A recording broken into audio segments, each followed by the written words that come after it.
A gente sempre vai ter crítica. É. Veja que a única coisa que não recebeu crítica foi uma forma de inteligência artificial.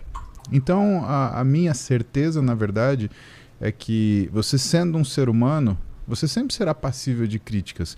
E você tem que entender de onde essas críticas vêm e você tentar melhorar com elas, apesar de algumas não serem críticas, elas serem agressões. Lembra, crítica, pelo menos que eu aprendi com meu pai e com a minha mãe, é uma forma de você entregar uma solução para um problema que a pessoa não reconhece. Né? Por exemplo, quando eu sento com você, eu não vou falar para você o que eu acho de você. Eu falo assim, Vilela, deixa eu cuidar de você, a gente vai fazer um esquema legal. Eu vou fazer isso brincando, eu vou te dar um chá de tapa se você não colocar o seu físico, né? Se você não colocar o seu shape. Isso é uma crítica. Eu estou disposto a te ajudar, porque eu sei que isso vai ser importante para você. Né? Ou então, sei lá, olha só, eu conheço um microfone que tem um som tão bom, né, que você vai gostar de ouvir. Né? É diferente de você falar seu microfone é uma porcaria. Né? Veja, a gente é exposto a pessoas que não nos criticam, mas que nos agridem. E porque isso eu acho uma falta de, na verdade, uma falta cognitiva, uma falta até de inteligência. Né? A pessoa saber expressar-se, né, para mim é um vislumbre na inteligência, é o quanto essa pessoa ela é capaz cognitivamente. Né? E, portanto, quando a gente está nessas condições, né, o que a gente começa a perceber é que quando você olha as, entre aspas, críticas das pessoas, são direcionamentos árduos, né, ou direcionamentos ríspidos daquilo que são as expectativas que elas têm de você. E que não acontece, por exemplo, com um aplicativo. Né? Então, não sei, acho que você podia desenhar um pouquinho. Qual é essa necessidade das pessoas criticarem, Wesley? De onde vem isso, cara? Eu acho que a internet... É uma coisa nova? Vamos começar por aí. É uma coisa nova ou o ser humano é assim e só a rede social só expôs isso? Eu acho que a rede social amplificou, cara. Porque dá... Isso tudo é opinião minha, tá? Eu acho que a rede social amplificou na medida em que te dá um certo anonimato. Então você consegue criticar uma pessoa do seu sofá com fake ou com uma foto de um anime ali ou alguma coisa assim. Eu acho que existe um grande efeito manada também. Tem um estudo, velho, muito foda aqui sobre efeito manada que foi reproduzido por vários e vários grupos de pesquisa já. É um estudo bem antigo, 1950 original, e já foi refeito várias vezes. Que explica muito o comportamento de manada na internet. Basicamente, são duas coisas que se associam a esse efeito de manada. Primeiro, muitas pessoas na internet são adolescentes, e o adolescente por si só, por razões que a gente já falou aqui outras vezes, tem um córtex pré-frontal mais imaturo, ter um sistema de recompensa muito mais responsivo aos pares. O adolescente ele é muito mais fácil de persuadi-lo. Tá? E eles andam muito em bando. Pode ver que adolescente se aglutina muito em bando. Até depois, quando chega a idade adulta, você muitas vezes fica se culpando de não ter mais tantos amigos. Mas na realidade é natural que você não consiga mais viver tanto em bando. Então você tem esse estudo, basicamente colocou pessoas numa sala, desenhou 3 listras com tamanhos diferentes num quadro e uma lista referência. Essa lista referência é listra mesmo, um risco. Esse risco referência era do mesmo tamanho de uma das 3, e as 3 eram diferentes de tamanho. Ele colocou 9 figurantes, 9 atores e uma pessoa real, uma pessoa fora do estudo. Você está falando mais ou menos daqui, eu acho que já vi esse teste. Boa, tem um negócio aí. Legal. Alguém fez... É um estudo bem famoso, cara. Uma seta para dentro, uma seta para fora e uma... Não, foi assim, ó, quer ver, ó? Você tinha, corta ali aqui, foi?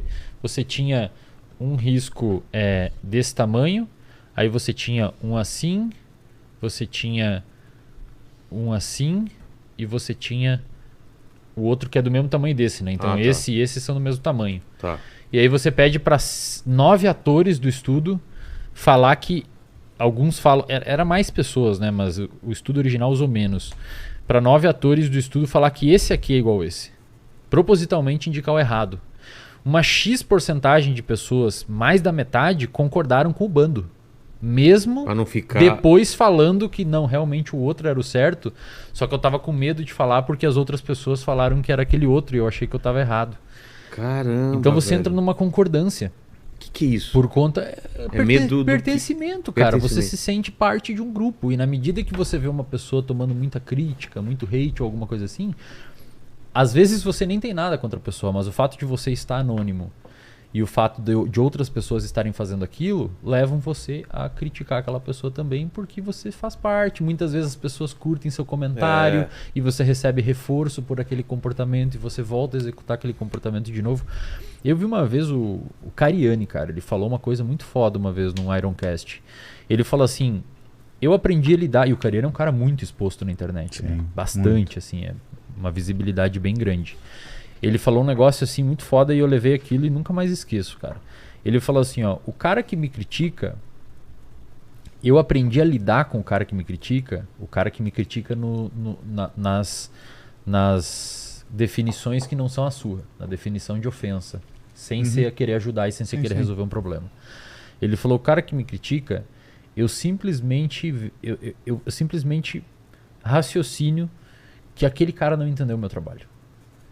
Ele não entendeu o que eu quero fazer aqui. Interessante de direcionar. Entendeu? E o cara que me critica, ele não entendeu o que eu estou querendo fazer. Ele não entendeu que eu não quero falar para os acadêmicos, que eu não quero falar para os neurocientistas, que eu não quero falar para os psicólogos, que eu quero falar para o Jorginho, que eu quero falar para o Carlinhos, que eu quero falar para o João, que eu quero falar para a Mariazinha, que são pessoas que jamais consumiriam um conteúdo sobre esse tópico se esse conteúdo não fosse falado de uma forma agradável e de uma forma que deixe você mais propenso a consumir esse conteúdo. Então, na medida que eu vejo uma pessoa me criticando, eu olho assim e falo, cara, pelo jeito que essa pessoa falou, ela não sabe o que eu estou fazendo. Ela não sabe o que eu falo, ela não me deu uma chance de eu entender aquilo, de me entender. Então, cara, é uma crítica vazia. É uma crítica que não tem peso. Agora, já recebi muitas pessoas que me mandaram DMs grandes falando, pô, cara, siga o seu trabalho, eu entendi que a sua jogada é fazer essa, que essa jogada é tirar um pouco o preciosismo, usar termos que estão em voga mesmo, termos que estão jejum de dopamina, pornografia, maconha, uso de telas, que são termos que as pessoas pesquisam, e eu vou lá e falo para a pessoa, cara, jejum de dopamina é uma coisa que me criticam muito. Fala, cara, jejum de dopamina. Jejum de dopamina é uma parada feita por um guru lá do Vale do Silício que não tem nada a ver com nada, cara. Eu já recebi vários pacientes que falaram que já foram... Acabaram de mascarar o carinha lá que tinha uma dieta pré-histórica lá e descobriram que o cara tomava bomba pra caramba. 11 mil dólares por mês ele gastava. Pensa assim, ó. Você viu isso aí? O jejum de dopamina foi uma parada do Vale do Silício. Tinha um guru lá falar que você tem que ficar no escuro, não pode ter luz, porque estimula a sua dopamina. Não existe isso, cara. O que eu sempre uso esse termo para chamar clickbait. Então vai sair um corte aqui do Inteligência falando do jejum de dopamina, não sei o quê. E eu uso para falar de um estudo muito foda que saiu da PNAS, puta, cara, essa hora eu já não consigo raciocinar direito.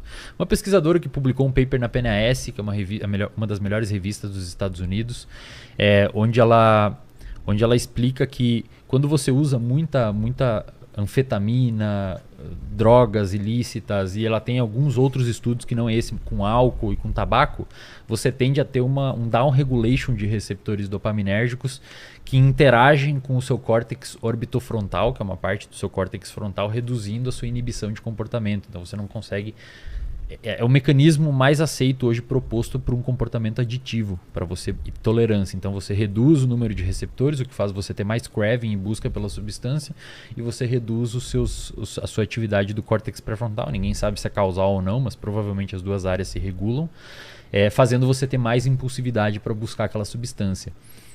Quando eu falo assim, cara, faz jejum de dopamina, eu tô falando para ele, cara, não usa droga, velho, que vai arrebentar a tua cabeça. Porque você vai ficar com mais craving pela substância e todo o resto vai ficar desagradável para você.